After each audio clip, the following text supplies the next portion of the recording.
for. So if you're looking for B school, there's various tours that go across the country in all the major cities that you can sit down and meet schools from the East Coast, the West Coast, Latin America, the UK, and really get an experience to meet all of these different people and learn about how each of those programs are unique, how each of them are different, how they teach the students, and really the outcomes will be different too, because each school is different. Be able to figure out if you're looking to go into Wall Street, you're looking to go into investment banking, so on and so forth, you can find where that best fit will be.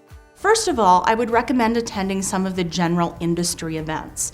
So things like what they call tours. For example, there's the QS tour, the MBA tour, the Forte Forum events.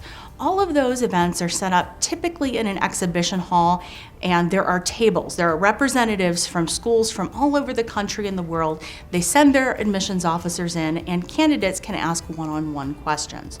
Those are a great way to really get your feet wet and talk to a lot of different schools in a generally short time frame.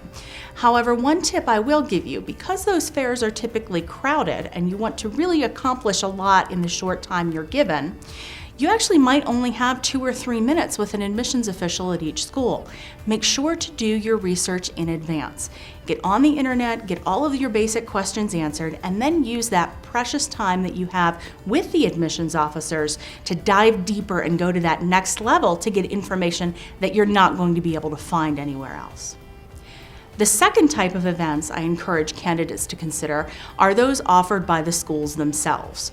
So in essence, this is an investment for you of time, of treasure.